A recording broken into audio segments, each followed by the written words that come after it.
Hey everyone, I hope you are doing well. We are continuing our journey into D&D 4th edition, looking through the player's handbook with the idea that it has just been released and this is the new edition and we don't have any of the later information and we're not influenced by any of the noise that we might have heard about 4th edition in the years since it was released. So to us, it's brand new and we're really just learning about it and how to play it and what it has to offer.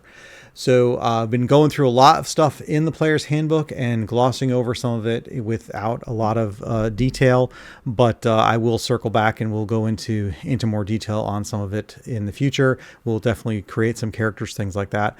And really, we're just focused on the player's handbook right now. So there's still the Dungeon Master's Guide and the Monster Manual that we will also dig into in some detail. The next chapter that we're going to look at today is Feats. And I don't have a ton of experience with feats. There's a lot of people who really love feats and they know all the different feats and live and die by them. They love all the different flexibility that they give them. And I get it. I see them and there's a lot of really cool stuff that you can get from feats, but I've never really invested as much time as other people have into some of the specifics of what you can get out of it.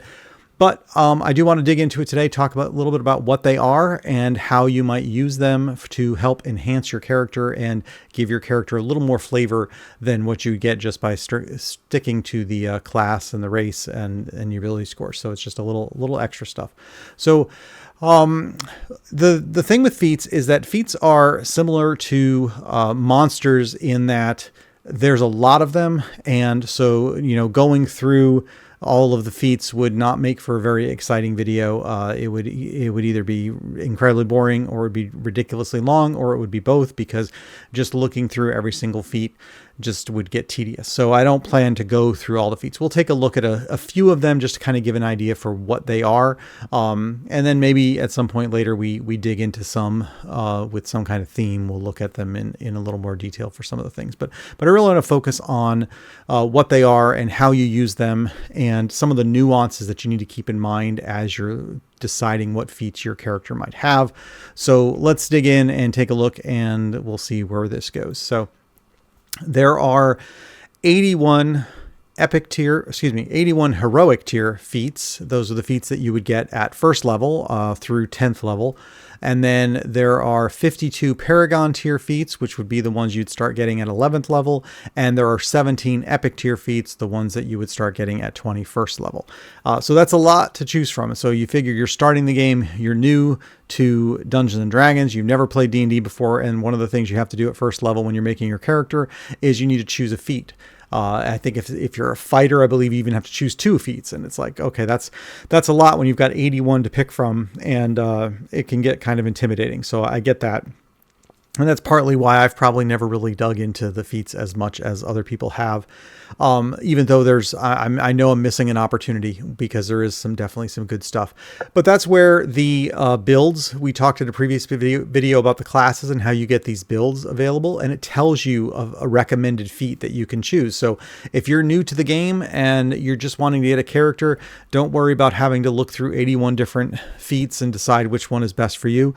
Look at the build that they have. There's always going to be 2 build options for every single class, and just pick one of those, go with it, and then as you learn more about it, you can always decide in future characters that you're going to change the feat that you use, or maybe the DM would be nice enough if you learn about another feat later on in the middle of your game, you can even say, hey, I'm just going to move to this one if that's okay, and they might allow you to do that. So it can't hurt to ask.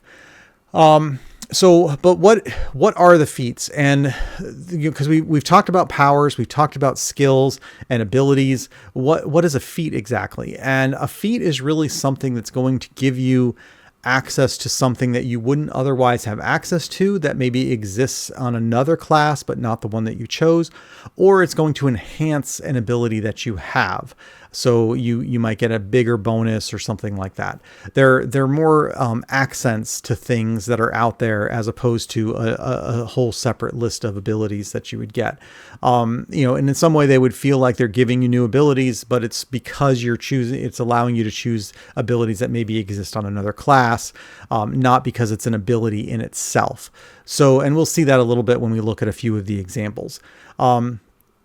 You get feats at first level And then I know, I'm pretty sure the fighter, maybe other classes you get 2 feats at first level, but most classes you get 1 feat at first level, and then you will get another feat at every even level, and then also at level 11 when you enter the Paragon tier, and level 21 when you enter the Epic tier, you will get to choose feats as well. So you get quite a few feats, and if you really have spent the time to look into what those feats are, there's a lot of opportunities for you to get some really cool features added to your character and make them pretty robust. So they're definitely, they can come in handy if you take the time to really look at them. So let me just zip up here and flip to the next screen. So there's a whole section here talking about how the feats work, and I'm not going to go through that in great detail because it's really just the mechanics. The idea is that the feat is going to do something. In some cases, you're going to get a bonus to something you already have. So I think in the example is that if you have, like you might do great fortitude, and it's going to give you a +2 to your fortitude defense. So it's just a bonus that you're getting to your fortitude. Again, so things that you already have, but you're getting a bonus to it. There are some other ones that may allow you access to some different skills or some different powers and things that we will look at. And that's the idea. You basically just look at the prerequisite for the feat to see if you meet all the prerequisites. And if you do, then there's a benefit that it provides, and then you just get that benefit. So there's a lot to go through, and some cool ones that can help you depending on what you're doing. There's definitely restrictions about how you apply the bonuses. So you can't generally choose the same feat multiple times. So like in the example, it talks about great fortitude gives you a +2 bonus to your fortitude. But you can't choose great fortitude at every time you choose a feat and then expect that you're going to get a +4, +6, +8 to your fortitude. It doesn't work that way. You generally just get whatever the highest bonus that you have. So there's no real advantage to choosing the same feat over and over again. There may be some feats that actually tells you could choose this feat multiple times and what that benefit would be. So just look at the details for the feat in question and decide whether you can choose it and what you get from it and how those bonuses work. The key thing you really want to pay attention to is those prerequisites. And this is where it gets a little challenging, because when you look at the prerequisites, it's like there's a lot to take in, and you're constantly, every time you make a character, you've got different ability scores, you got a different class, you got a different race, and so the prerequisites are always going to be changing for every character you play. And so you might have a feat that you really love, but then you realize, oh crap, I'm playing a different class this time, I can't actually do that feat even though I love it. So you got to pay attention to those though, and make sure that you meet all of those prerequisites, because I think pretty much every feat out there has some sort of prerequisite you're going to have to meet. There's and you'll see that it mentions here that there's different type of feats. There's class feats, divinity feats, multi-class feats, racial feats. So which we kind of talked about, that that's really kind of falls back to the prerequisites. So the class feats are, it might say as a prerequisite you have to be a wizard or you have to be a warlord. For the divinity feats, like channel divinity, you have to be worshiping a certain deity, and you have to have the channel divinity feature for your class. So not everybody can just get access to those things. We will definitely cover the multi-classing later in this video, so I'll kind of gloss over that one for now. And then the racial feats, similar to the class, is that some of them you have to be a certain race in order to take that feat. So that's the gist of it. It's pretty straightforward. As long as you meet the prerequisite for it, you can take that feat. And the bulk of this chapter is descriptions about all the different feats. And so if we kind of look ahead, you can notice these channel divinity ones. And I mentioned in the class video about how there's access, you can get access to additional channel divinity. They're really tied to the deity that you worship. So if you're a paladin or a cleric, and you are worshiping a specific deity, then you would get access to a feat. So like the Harmony of Erithus, if you worship Erithus and you have the channel divinity class feature, then you can choose this feat and you get this additional channel divinity power available to you. And the same goes with all the other ones. They are all different deities. So there's not like a lot of channel divinities that you're not going to end up with a dozen channel divinities. It's pretty much tied to your to who you worship. Healing Hands, another one for a paladin, where you if you have you're a paladin and you have the lay on hands power, then when you use the lay on hands power, then the ally gains an additional hit points equal to your charisma modifier. So again, you're getting, it's you meet those prerequisites, you get a little bonus onto the healing that you're going to deal. Some of the other one, oh well, I'll come back to that. Like power attack is an interesting one. So this one, when you make a melee attack, you can sacrifice the attack bonus, -2 on the attack bonus, and allows you to do a little extra damage. And there's a chart here that says, so 1st to 10th level, it's going to be a +2 or a +3 if it's a two-handed weapon. So, enhancing the power that you have with your attack, but you have to have a strength of 15 to start with. So if you're, a wizard, say, you're likely not going to have a high strength score. So this is not one that you're going to take. So it doesn't explicitly say you can't do this if you're a wizard, or, but it's likely that you're not going to have a 15 strength. So therefore, that's not generally the wizards are going to use intelligence and stuff. So, again, prerequisites, got to pay attention to those. Ritual caster is another one that is a class feature for like the cleric and the wizard. So you can, if you're a different character and you are trained in Arcana or Religion, then you could gain the Ritual Caster feat, and then you'd be able to cast rituals. So, but you have to make sure that you'd have to be a class that allows you to be trained in Arcana or Religion. Or I don't know for sure. If there is a feat that allows you to be trained in those. I know there are feats that allow you to be trained in other skills. So I don't know if there is a specific one that says you can train. There you go. Skill training. It's more generic. I thought it was specific by skill, but there it is. Skill training. You gain training in one skill. There's no prerequisite for it, and you gain training in one skill. So if you are a fighter and you want to have the ritual caster, be able to be a ritual caster, then when you choose, you can choose the skill training feat, and you gain training in a skill, and you can choose to be trained in Arcana, for example. And then the next time you choose a feat, you could choose Ritual Caster, and you can become a Ritual Caster. So that's kind of how there's a progression of skills. If you plan that stuff out, then you can, choose one feat, and that opens up the door for you to choose another feat, this type of thing. And looking at these 2 pages here are really helpful. This is the, 81 different feats that you have. Nice singular view, so you're not having to scroll through all these pages and read each one. Nice table, shows you the prerequisites and shows you a high level of the benefit that you get. Some of these, it just gives you a little bit of detail, but you need to go actually look at the feat then on the page to see what the details are for that benefit.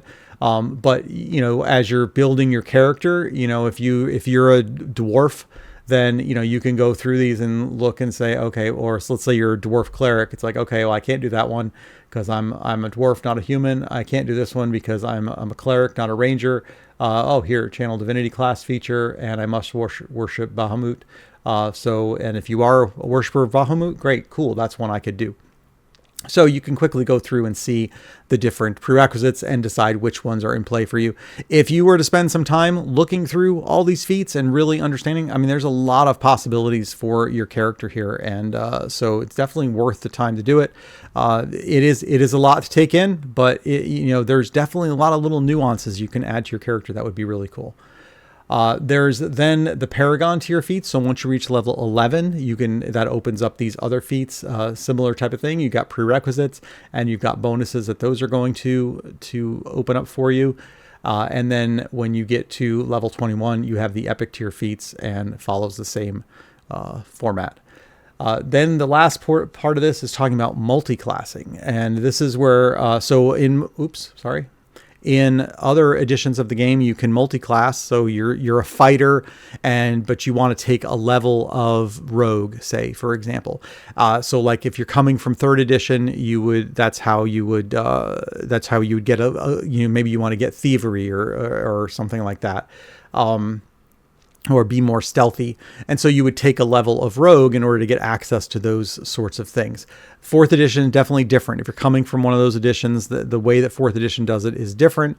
And later on, if we look ahead to later books, they talk about hybrid classes, so and themes. So they kind of modified even how they do that sort of thing later on. But to start with, in this player's handbook, what you get if you want a multi-class is they have these multi-class feats. And so let's say that I am a fighter and I would like to multi-class into warlord because I want to get access to some of the warlord stuff. So what I would be able to do is I could take this student of battle feat, and as long as I have a strength of 13, then I can take this student of battle feat, and that's basically allowing me to multi-class into warlord. I get training in one skill from the Warlord's class. And so if you go look at the Warlord class, it has a bunch of skills that are available to the Warlord, and some of those are going to overlap probably with the ones that the fighter would have, but find the ones that are not going to overlap, and you would get to be trained in one of those skills, similar to that skill training feat that you could take. But then once per day, you can use the Warlord's inspiring word power. So that's you get access to an actual Warlord power by choosing this multi-class feat here. You now have access to the Warlord's inspiring word power. And then as you continue to level up, you can get access to these power swap feats. And what these do is they allow you to start swapping out your powers from your base class with powers from the other class. So if I've done that and I'm a fighter and I'm multi-classing into a warlord, then later on when I get to choose another feat, and remember you get feats at every even level, so you get them quite a bit. Relatively speaking. So I can then, if I take this novice power, then I can, this allows me to swap one of my encounter powers for one of the, in my case, warlord encounter powers. And so as you start leveling up, you get to, take on more of that line between the class becomes a little bit blurry, and you can really specialize in something. So you're a fighter, but you really get to add a little bit more flavor from the warlord, or in this case, or if you've multi-classed to a different class, you get to use some of their powers for yourself by sacrificing powers that you would have had. And if that's what you want to do, then you have that flexibility. And it's very similar to, multi-classing. That's what you do with multi-classing. You start with your base class, and then by multi-classing, you get access to additional abilities from this other class. With the earlier editions, you essentially are leveling up in different classes. So you would have like a level, you might be a level 5 character, and that level is the sum of the levels of all your multi-classes. So that level 5 character might be a level 3 fighter and a level 2 rogue. And then all told, you're a level 5 character. This is a little different approach to that by leaning into the rules about powers and how you can swap out your different powers, and allowing you to still have your fighter, but you swap out some of your fighter powers in exchange for warlord powers in this case, or some other class's powers, depending on which multi-class you're doing.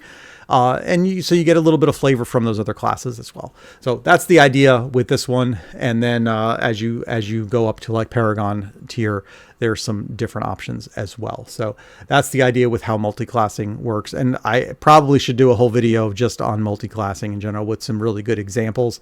But that's the approach that they took. It's handled through feats in 4th edition, as opposed to just simply being a multi-class thing where you choose different, you just level up in a different class and get those features. So that's the idea there. So that is the feats. It's a relatively, I don't know how many pages it is, but most of it is just descriptions of all the different feats that are out there. And so you can read through it and kind of get a feel for what ones appeal to you and which one would fit the theme of your character that you're trying to build, and then map it out, because there's prerequisites, and maybe you choose one feat to satisfy a prerequisite and then choose another feat to then actually get the thing that you're after. It could give you proficiency with some more weapons, some proficiency with some other armor, gets you some extra bonuses to some of the powers that you already have. Obviously the multi-classing is another thing. So there's a lot of possibility, and the nice thing is that, you know, you get your class, you get your race, you get your skills, your ability scores, and you're building this character. But then, you know, you get to branch out a little bit. So, you know, there's things that other classes can do that you can't do, and you don't even have to fully multi-class into that character. You can choose some feats that kind of just enhance some of the things that you have with the class that you've chosen, and, you know, get a little bit of extra bonus into some of these other things that would, you know, more round out your character in the way that you want. So it's definitely a good chapter to read through and get a feel for what is out there. Just something that I've not really done a very good job of it in my years of working with 4th edition, but that is my loss, because it is a good chapter and definitely some good value to build a well-rounded character out there. So, but let me know your thoughts. What are your thoughts on feats in general? Are you one that loves them and would definitely look at every single feat that you can possibly get because of their value? Are you someone that doesn't really pay much attention to it, and maybe you should, or you have a reason why you don't think that they're as valuable as I'm claiming? Let me know down in the comments what your thoughts are on that. Love to hear from you. And of course, would love to hear any thoughts about this series of videos and where you would like us to go next, or if I've glossed over something that I should cover in more detail, definitely include that in those comments as well. And I will try to make sure we cover that in future videos. There's just a lot of material, and it's really interesting. I'm enjoying going through this. I hope you are too. Definitely subscribe to the channel. Check out the newsletter if you are interested. Until next time, take care.